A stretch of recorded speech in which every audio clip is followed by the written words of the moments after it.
Today is April the 7th, 2024, and this is a bonus episode in our four-part series on the eclipse, produced by two channels, Melissa Yisrael and Yahuwah Lives. So let us first explain how this fifth part came about. Wow. It's so good to see you and finally be together after all this time of working together. What a journey. Yeah, it's miraculous, really, that I met you and that we connected at this time. It's amazing. Yeah, it really is. And I just feel like even after we were done with all four of the eclipse and the Nineveh, it just felt like there was something heavy that we just had overlooked. I kept feeling that way. And then I know when we talked last night, I could sense that you were sort of feeling it as well because you had been doing your own study. And so when we had a call last night to finally start to talk through it, and then we got our Bibles and it just poured out once again. That rain just poured out from Yah. Yeah, and we ended up being up until midnight, but I felt like there's a significance that people are missing. So I'm hoping that in this last video we can bring forth the significance. Don't dismiss this, but also some urgent information that we both discovered as we were talking last night, which is the idea of not using this as a moment to sky gaze, that this is not where Yah would have Israel to be at this time. And then the most interesting revelation is that we need to focus on the Son of Righteousness Yes. and what that is and Yeah, how to do that. exactly. And then to look back at our ancestors back in the first Egypt and learn from them, Yeah, learn to see what they did and how they responded, because that is so crucial at this time. yeah. So we're going to get started with the video and we hope everyone will stay tuned. So the first key point we want to make is that the eclipse is significant. Yah is speaking. So turn with me to the book of Joel, chapter 2, verses 30 to 31, and I'll be reading from the Brenton's Septuagint. And it reads, "And I will show wonders in heaven and upon the earth, blood and fire and vapor of smoke. The sun shall be turned into darkness, and the moon into blood, before the great and glorious day of Yah come." So we see in that verse that Yah uses the heavens to speak. Now let's turn to Psalm 19, verses 1 through 6. It reads, "The heavens declare the glory of Yah, and the firmament proclaims the work of his hands. Day to day utters speech, and night to night proclaims knowledge. There are no speeches or words in which their voices are not heard. Their voice is gone out into all the earth, and their words to the end of the world." And I'm going to stop right there. And now let's go to Genesis 1 and 14 in the Brenton Septuagint. "And Yah said, Let there be lights in the firmament of the heaven, to give light upon the earth, to divide between day and night. And let them be for signs and for seasons and for days and for years." So I hope you can recognize that Yah uses the sun and the moon for signs. So the question is, what is the sign here? The sign we are seeing completed during this eclipse is the Hebrew letter Tav, T-A-V. The 2017 and 2024 eclipses form a Tav across the country. Tav is the last letter of the Hebrew alphabet and means sign. Also, the Hebrew letter Tav has a value of 400, which represents our captivity in America. In Genesis 15, 12 through 14, it says, "And about sunset a trance fell upon Abram, and lo, a great gloomy terror falls upon him. And it was said to Abram, Thou shalt surely know that thy seed shall be a sojourner in a land not their own, and they shall enslave them, and afflict them, and humble them 400 years. And the nation whomsoever they shall serve, I will judge. And after this they shall come forth hither with much property. The path of the 2017 and the 2024 eclipses intersect in Carbondale, Illinois, known as Little Egypt. This is significant because Yah said that he would bring us back to Egypt with ships in Deuteronomy 28 and 68. 7 years ago, in the 2017 eclipse, there were 2 minutes of darkness. The path began in Salem, an early name for Jerusalem, and it ended in Charleston, South Carolina. And the 2017 eclipse path symbolized the journey of the ancient Israelites from Jerusalem to slave ports in America. And Charleston is also a location of a massacre in 2015. In 2024, there will be 4.5 minutes of darkness. Now, this path of the eclipse symbolizes our exodus or exit. It begins in Eagles Pass, and this is the location that slaves used to escape to freedom. It passes over Buffalo, the site of a massacre, and it ends at Mars Hill. Mars Hill is a place in Athens, Greece, where city officials held trials for murder and crimes against public order. This symbolizes Yah's judgment on America. America has blood on its hands. So I believe this 2024 eclipse symbolizes our exodus. It doesn't mean that it is occurring, but it symbolizes that it is approaching. So now let's go to key point number 2. This is not a time to sky gaze.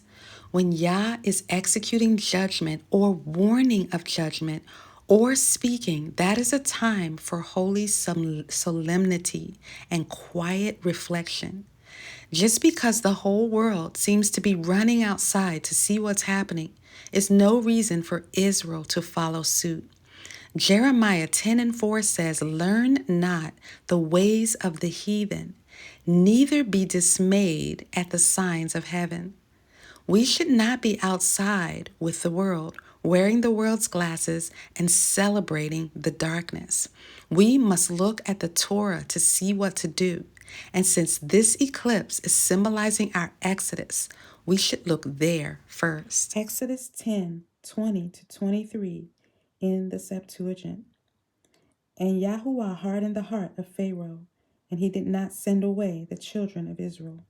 And Yah said to Moses, Stretch out thy hand to heaven, and let there be darkness over the land, darkness that may be felt.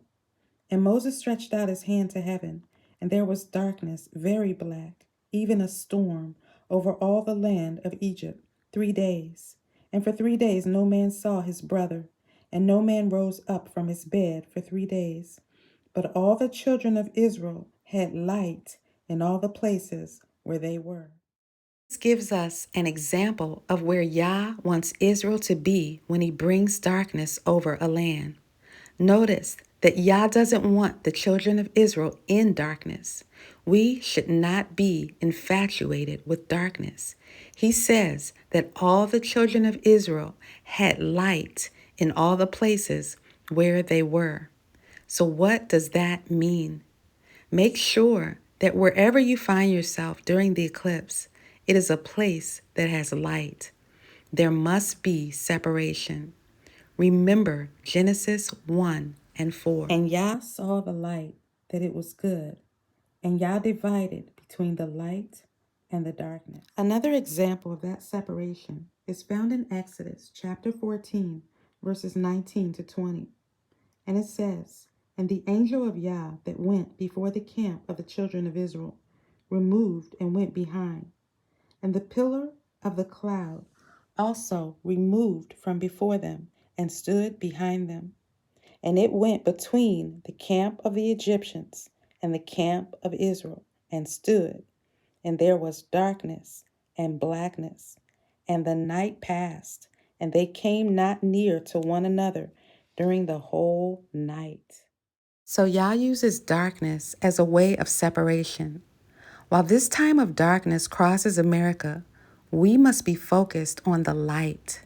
But what kind of light should we be focused on? Malachi chapter 4, verses 1 to 2 says we need to focus on the Sun of Righteousness. It reads, "For behold, a day comes burning as an oven, and it shall consume them, and all the aliens, and all that do wickedly shall be stubble. And the day that is coming shall set them on fire, saith Yahuwah Almighty, and there shall not be left of them root or branch. But to you that fear my name shall the Son of Righteousness arise, and healing shall be in his wings, and ye shall go forth and bound as calves let loose from bonds." The Son of Righteousness is the Torah.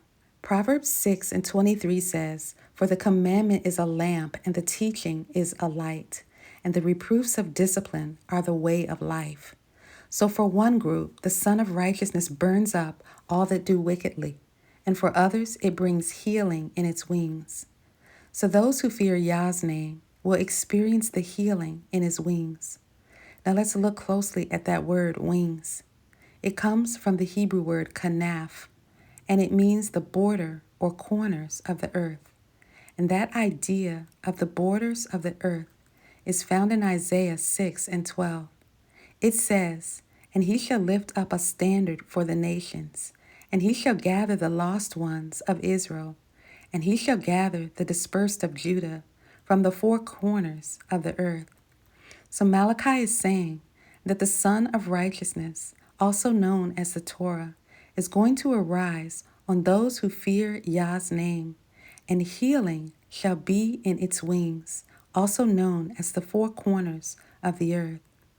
The same Yah who said in Deuteronomy 68 and 4 that he would scatter us from one end of the earth even unto the other, and that we would serve gods that neither we nor our fathers have known, even wood and stone, is now saying that the Torah, also known as the Son of Righteousness, is going to arise upon us with healing in its wings, meaning the borders of the earth.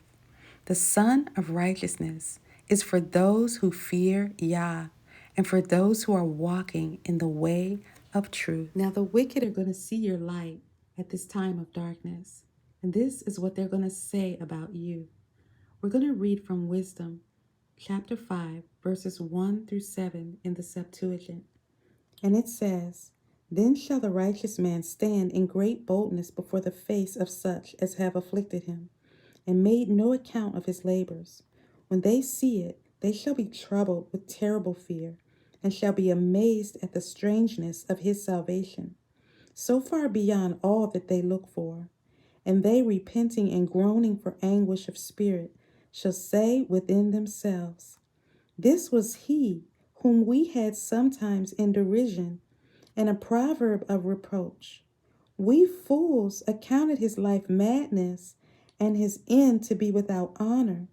How is he numbered among the children of Yah, and his lot is among the saints? Therefore have we erred from the way of truth, and the light of righteousness has not shined unto us, and the Son of Righteousness rose not upon us. We wearied ourselves in the way of wickedness and destruction. Yea, we have gone through deserts where there lay no way. But as for the way of Yah, we have not known it." And you will notice that people will begin to see you, that you have the light of righteousness and the Son of Righteousness, and they will seek you out. Remember Isaiah 60. I'm going to read verses 1 through 3 from the Brenton Septuagint. It says, be enlightened, O Jerusalem, for thy light is come, and the glory of Yah is risen upon thee. Behold, darkness shall cover the earth, and there shall be gross darkness on the nations. But Yah shall appear upon thee, and his glory shall be seen upon thee, and kings shall walk in thy light, and nations in thy brightness. To summarize the key points, number 1, this eclipse is significant. Number 2, this is not a time to sky gaze. And number 3, this is a time to focus on the Sun of Righteousness. So here's the final message summed up in Isaiah 2, verse 5. It says, "And now, O house of Jacob, come and let us walk in the light of Yah." Numbers 6, verses 24 through 26. May Yah bless you and keep you. May Yah cause his face to shine upon you and be gracious to you. May Yah lift his countenance upon you and give you peace.